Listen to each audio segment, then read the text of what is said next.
दोस्तों, गौतम बुद्ध के बचपन का जीवन बहुत ही ऐश्वर्य में बीता था।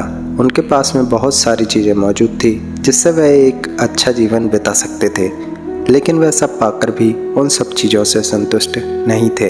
उनका मन हमेशा सत्य को जानने के लिए विचलित रहता था। वह जीवन का परम सत्य जानने के लिए अपने घर बार को छोड़ दिए थे।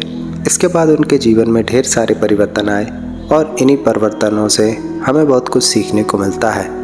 हम आज आपके लिए एक कहानी लेकर आए हैं जिससे आपके जीवन में भी ज़रूर कुछ न कुछ बदलाव आ सकते हैं। तो बिना किसी देरी के कहानी शुरू करते हैं। और आपने हमारे चैनल को सब्सक्राइब नहीं किया है तो कृपया करके चैनल को सब्सक्राइब कर लीजिए। एक बार एक भिखारी अपने जीवन से परेशान हो चुका था, क्योंकि उसे अपने जीवन को चलाने के लिए भीख मांगना पड़ता था। उसे हर एक चीज़ के लिए भीख मांगना पड़ता था। इसी बात को लेकर वह बहुत दुखी रहता था। दिन भर यही सोचता था कि उसके जीवन में बदलाव कैसे आएगा। यह सोचकर वह बहुत निराश हो जाता था। वह हर दिन देखता कि बहुत सारे लोग निराश होकर आंखों में आंसू लिए लोग और विभिन्न चिंताओं से परेशान लोग गौतम बुद्ध की तरफ जाते और वापस लौटते समय बहुत खुश होते दिखाई देते थे। वह भिखारी यह समझ नहीं पा रहा था कि गौतम बुद्ध उनके साथ ऐसा क्या करते हैं जिससे वे बेहद खुश हो जाते हैं।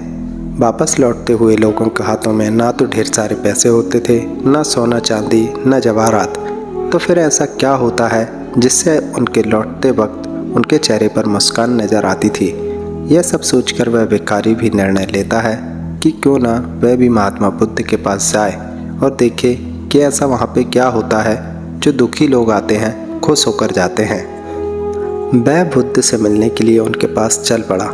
जहाँ बुद्ध मौजूद थे वहाँ बहुत लंबी कतार लगी हुई थी। वह भिखारी भी कतार में लग गया। कतार में लगकर वह अपनी बारी का इंतज़ार करने लगा। देखते ही देखते उसकी बारी आई और उसने बुद्ध से कहा, बुद्ध, मैं बहुत गरीब हूँ, मेरे पास कुछ भी नहीं है। मुझे अपना जीवन चलाने के लिए भी दूसरों से भीख मांगनी पड़ती है।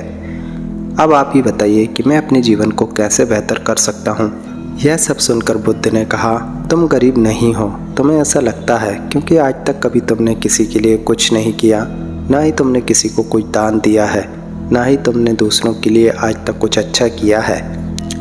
यह सुनकर भिखारी के मन में एक आशंका जाग उठी। अपनी आशंका को दूर करने के लिए भिखारी ने पूछा, मैं तो एक भिखारी हूँ, मैं लोगों को दान कैसे दे सकता हूँ और कैसे लोगों की सहायता कर सकता हूँ। मुझे तो खुद अपना जीवन चलाने के लिए दूसरों से मांग कर खाना पड़ता है। यह सब सुनकर गौतम बुद्ध थोड़ी देर चुप रहे और फिर उससे बोले, तुम्हारे पास हाथ हैं जिससे तुम लोगों की सेवा में लगा सकते हो, दूसरों का भला कर सकते हो। इसके अलावा तुम्हारे पास मुंह है जिससे तुम लोगों की अच्छी अच्छी बातें कर सकते हो और दूसरों का हौसला बढ़ा सकते हो। यह सब करके भी तुम दूसरों की सहायता कर सकते हो। ज़रूरी नहीं कि दान सिर्फ पैसों से किया जाए। हम चाहे तो शिक्षा का भी दान कर सकते हैं, चाहे तो अन्न का दान भी कर सकते हैं। ऊपर वाले ने अगर किसी को पूर्णतः अच्छा शरीर दिया है तो वह गरीब नहीं हो सकता, वह बस दिमाग से गरीब है। उसे इस विचार से हटकर दूसरों की सेवा में लग जाना चाहिए।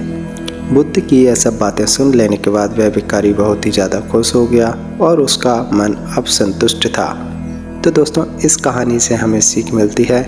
हम सब इस बात की चिंता में समय बर्बाद करते हैं कि हम गरीब हैं, लेकिन यह सत्य नहीं है। सत्य तो यह है कि जब तक हमारा शरीर पूरी तरह से बेहतर है तो हम उसका उपयोग करके आगे बढ़ सकते हैं और खुद के जीवन को बेहतर बना सकते हैं। अगर कोई व्यक्ति सिर्फ अपनी गरीबी पर ध्यान दे और उसे बदलने की कोशिश ना करे तो वह मूर्ख है। इसके अलावा हमें इस कहानी से ये भी सीख मिलती है कि दान सिर्फ धन का ही नहीं, शिक्षा, भोजन, अच्छे विचार आदि का भी किया जा सकता है। अगर आपके पास धन नहीं है तो आप शिक्षा का दान कर सकते हैं, फिर आप दूसरों के लिए अच्छे विचारों का भी दान कर सकते हैं। इससे समाज बेहतर बनेगा।